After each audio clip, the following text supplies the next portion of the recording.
The following program is a special presentation of the Big Ten Network, produced in association with the University of Wisconsin.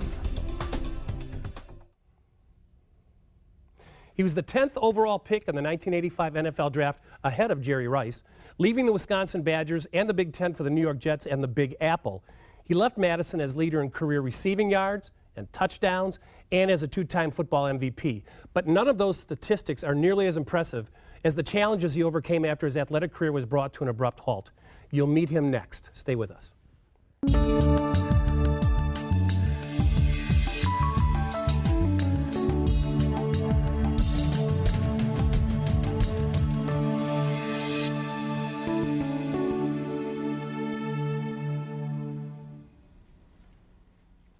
For 3 years, number 87 flashed across the Big Ten football fields, grabbing headlines and pretty much everything else that was thrown his way. He also caught the spotlight in the NFL. He was named to the Pro Bowl 3 times. But then a shocker. A total of 9 concussions forced him to retire at the peak of his career. So Toon entered a new world, the business world, with the same intensity and savvy that made him successful in shoulder pads. And Toon's with us today. Hey, Al. Hey, how are you? Thanks for being with us. No problem. So, interesting week for you. You're having a little flashback experience. Your son, Nick, is a freshman at the University of Wisconsin, an athlete, student athlete as well, and you helped him move in. Did it remind you of when you first came to campus from Virginia to Madison and what that experience was like? Well, definitely parts of it reminded me of my experience moving in. But the good thing from him is he lives here in Wisconsin. Right, yeah. He knows the area, so he's quite familiar with what's going on here. So I think it was a little easier for him. And plus, he has a car. Nice. For a very short. Right. No, we're taking it they pretty all soon. have cars now. We're taking it away though here. Oh, good. Yeah. But for you, young man of color coming from Virginia to the Great White North, and I mean that figuratively and literally. Sure. Culture shock? It was quite a culture shock. It took a while to adjust to that. You know, I frequently am asked, why did you come here to University of Wisconsin?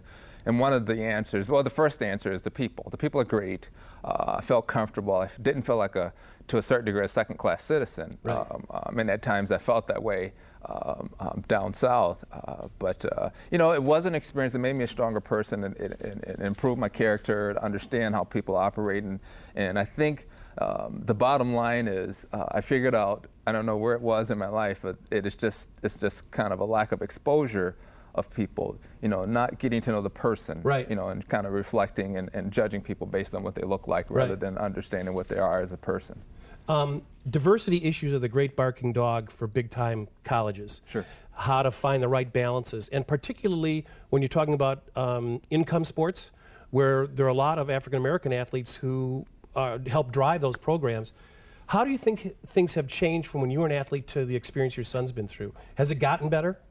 Oh, I'm sure it's gotten better. You know, as our societies continue to grow and improve and age, I think that as with an individual, you mature as you have experiences. Right.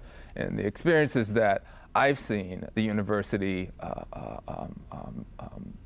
you know, kind of the challenges that the university have seen over the years, you know, growing from a university of very few people of color to now the number has grown, and seeing the diversity. As a matter of fact, I'm on the W Club board here at the university, and president. Well, you're the president, right? And we've challenged ourselves to make sure that we identify the minority groups, bring them in, bring them back. Bring them back. As a fan, absolutely. So many athletes. Absolutely. I like to see them all come back. Yeah, well, you know, and that's the goal. If we can get them all back, great, and show them, especially the newer athletes coming in, that it is a great place, and there are places to go, and there are people to meet, but we just kind of have to bring them together and kind of converse and show them where to get their hair cut and you know, where they can eat, and just the basics, and you know, try to make them feel comfortable.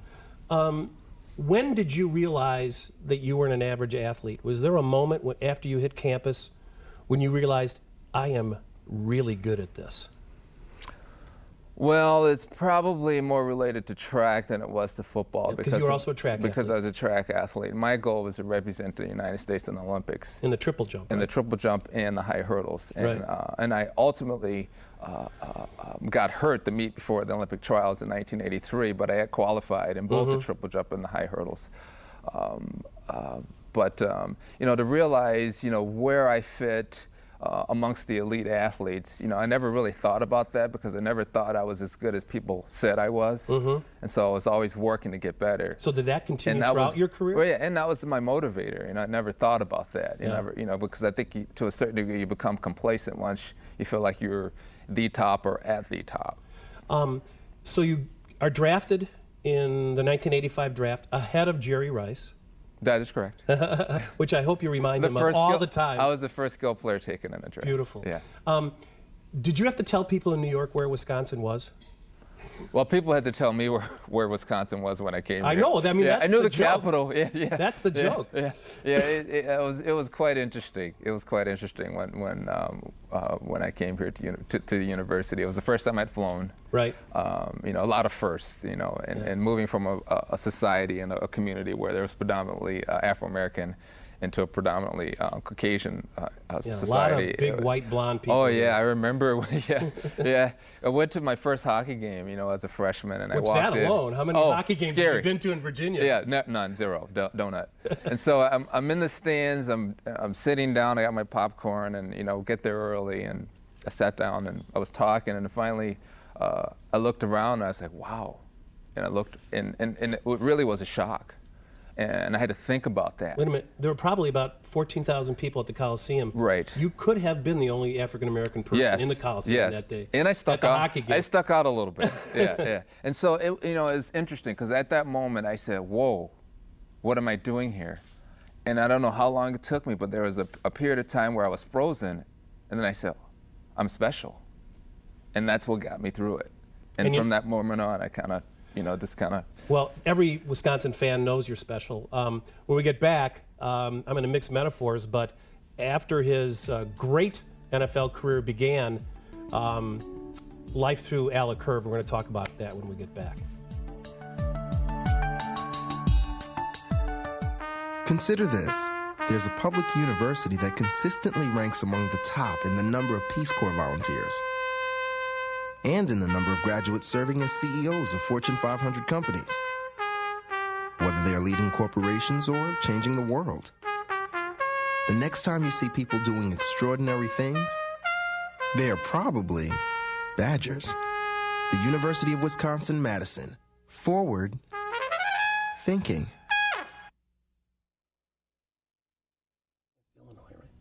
Hey, so we're back with Al Toon, one of the greatest athletes ever to grace the playing fields of Madison, Camp Randall. And before we ask any more questions, we want to show the clip of the play. This is one of the most memorable plays in Wisconsin football history. It's against Illinois. It was the bounce pass. Any setup, Al, you want to, talk? How many times do you practice it in practice? Well, we practiced it for weeks. Apparently Dave McClain and the staff knew about this play, and they got it from high school teams in the area. The high school team I was on used it. Oh, you did? Yeah, oh, absolutely. did. Okay. Yeah. All right. You wanted the credit. No. I'm just saying. I'm just kidding. No, I wasn't a stranger to it. No, but it was anyway, a lateral. Yes, it was a lateral, and we practiced it and it works great off AstroTurf. Right. We practiced it probably 4 or 5 weeks. Let's see it now, and we'll talk over it. So, and we're rolling.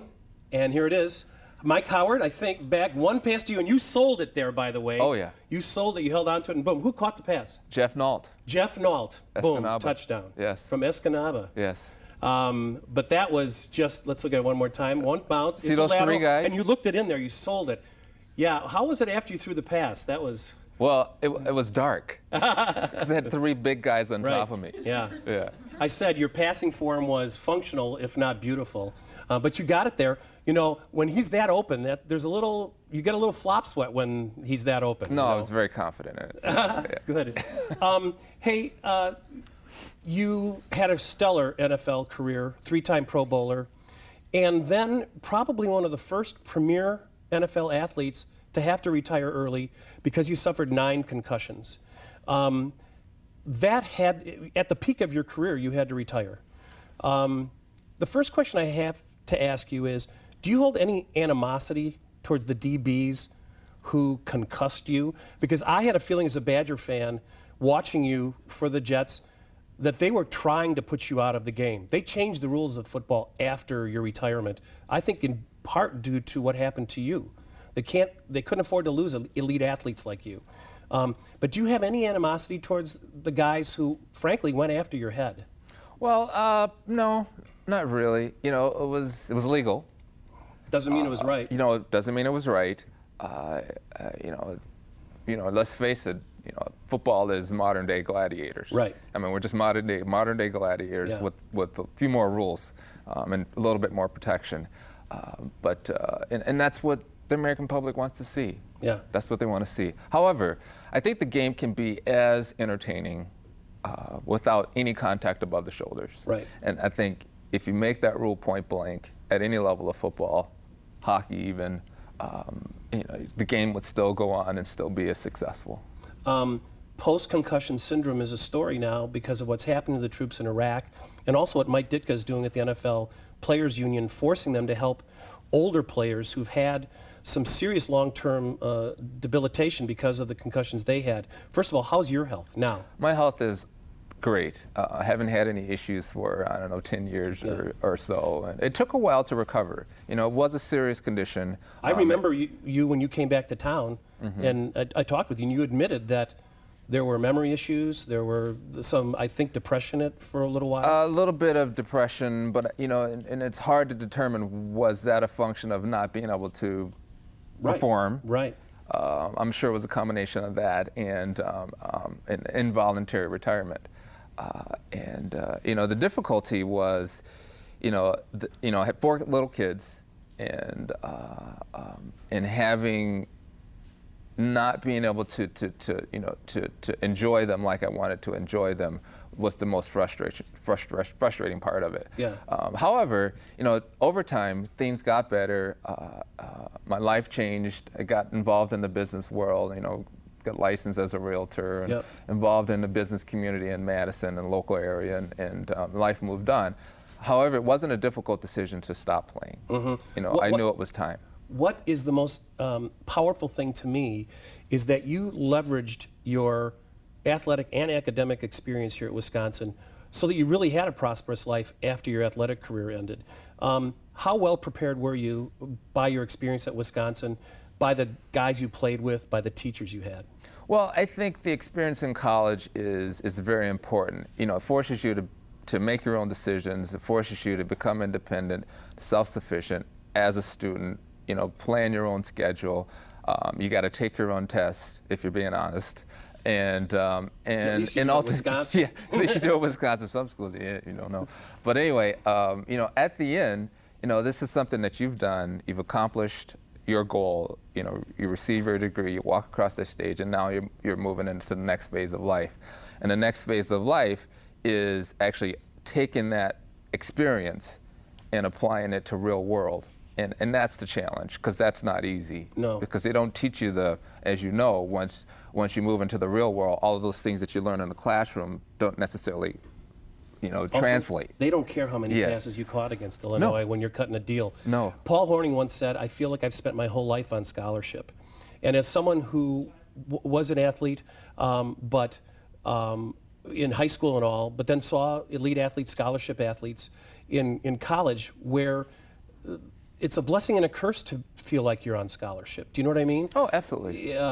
Talk to me about that and how you've counseled your son, who's now an athlete. Well, it's clearly, you know, a protected society. You know, you're a scholar athlete, not necessarily a scholar athlete. You're a scholar athlete at a significantly large university, and a university that's, you know, has the finances to provide.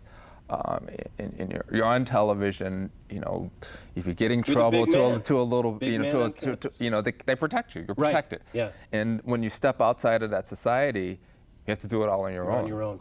We're going to be back. We're going to hear more about how Al did it on his own. Plus, we'll take some questions from our audience. Stay with us, please.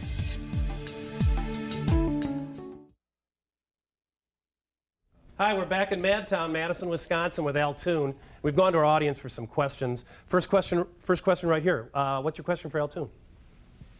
Yes. My question is, do you believe that universities should be more diligent in their pursuit to ensure that athletes perform not only on the field well, but also academically, and what should they do to implement certain measures to ensure their success of the academics for the athlete? Great question. Al?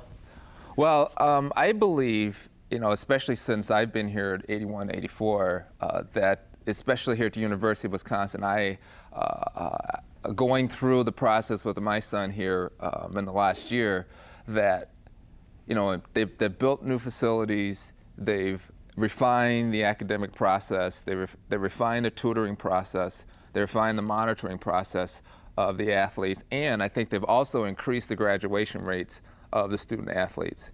So I think they have put in some measures to continue to improve what I think is truly an important part of your experience at the university. How much of it, at the end of the day, though, is it on the student athlete? Well, a significant portion of it is on the student, probably 99% of it. However, I think you still need direction. You have an 18-year-old, 17-year-old, in some cases, coming here to the university, and it's a significant adjustment. And over that 4 or 5 year period of time, they mature and they become more independent. Part of that is maturing. The other thing I'm struck by, and I don't know if you share this opinion, they ask so much more of student athletes now than they did a generation ago. It's a full-time job, year-round. At least it seems to me, even the non-income sports. Absolutely, and it's starting now at the high school level. Right. So, it's a job. Got another question. Please stand. Sure. I'd like to know what your favorite class was while you were a student here. Well, they didn't have lunch like they did in high school. So my favorite class, I took a geology class, which, is kind of way off in left field, but I enjoyed it. I learned a lot about geology, and that was something that I'd never experienced before in high school. So, did you know what your major was going to be as a freshman? I don't think anyone knows what their major is going to be as a freshman. And I don't think anyone should. But no, yeah, that's the beautiful thing about it, is all of a sudden you're studying something you had no idea you were going to study. Well, and frankly, I didn't know I was going to college until I was a junior in high school. I was going into the military. I was going to go in the Air Force. I was in ROTC in high school my sophomore and junior year, and then I started getting scholarship offers. Surprise! Now I had to get ready to go to school, and I was the first of my family to go to university, so I had no experience. What did you remember about the geology class? Why does it stick in your head? I just loved the study of rocks and minerals. I don't know. It's something new. It was something new. I remember my freshman year, they took us out on a boat in the middle of Lake Mendota for a limnology class. And you had to go all the way down to the bottom of Lake Mendota and bring up mud, and then the professor would study the mud with you as if, he actually knew what it was. We just thought it smelled interesting. Yes. Pretty much. So another question for Al. Stand up. What kind of advice did you give Nick going through the recruiting process, because you went through it yourself? Good question. Well, Nick's my son, who is a freshman here at the university this year. And the advice that I gave him was, one, make sure you smell the roses along the way. Don't look too far ahead. This will be an experience that's going to flash by in 4 or 5 years. It'll be over. Don't forget to smell the roses along the way. Two, take advantage of the opportunity, because you only get to come through here once. And he was fortunate enough to become a scholarship athlete, and not a lot of students are afforded that opportunity, so take advantage of that. And from an athletic standpoint, just make sure that you enjoy it. Don't spend so much time thinking about the future that you don't enjoy the experience as an athlete. And the fifth is keep your nose clean. Yeah. That's the parent part. Thank you, Dad. Yeah. What is it that you told them? There are good and bad things about being a college athlete. Did you, and the other thing is, the word exploit sometimes has a negative connotation. Sure. But I kind of feel if I had a son or a daughter who was a Division I athlete, I'd want to talk to them about how to exploit the opportunity, just as they're going to try to exploit your talent in a positive way. But what did you talk to them about how to maximize the experience beyond sports? Well, exploit, take advantage of. I think we're talking about the leverage, same thing. Whatever, leverage, yeah. whatever it is, whatever term you want to use. I think that, as a student here, the resources are here. The references are the people you can go and to get answers from are here. You have to be a self-advocate. You know, if you have a question, don't be afraid to ask. You know, and that's the thing that that I think you have to continue to, you know, coach your kid on when they're young. If they're not, you know, wired to do that, just, you know, be a self-advocate. We're going to ask you more questions when we come back. We'll be right back. Good.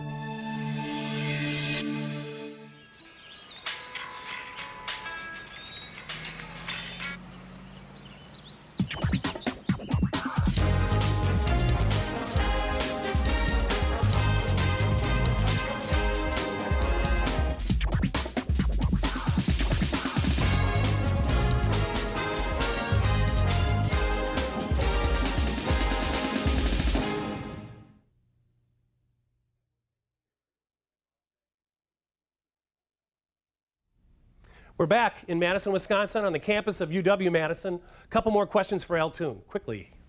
I appreciate your sharing the advice you gave to your son.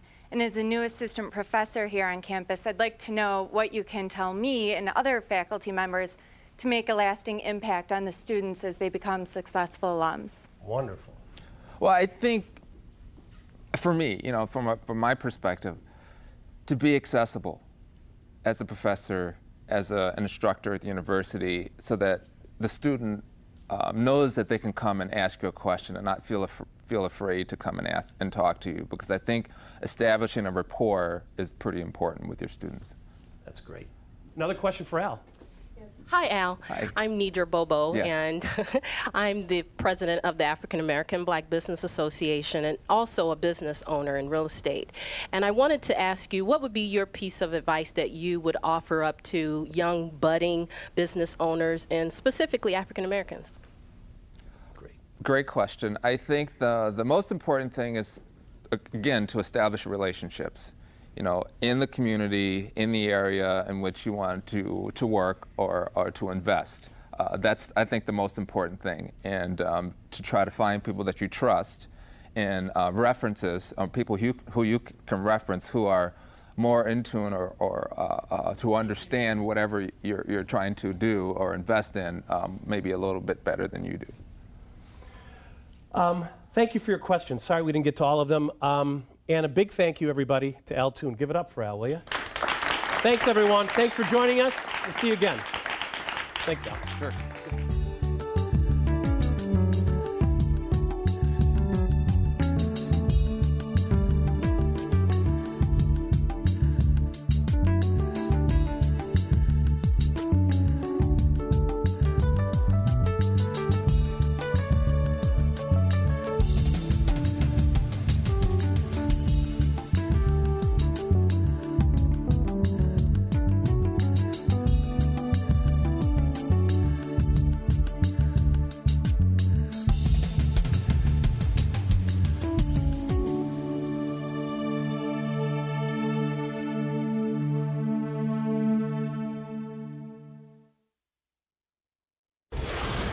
The preceding program was produced by the University of Wisconsin in association with the Big Ten Network.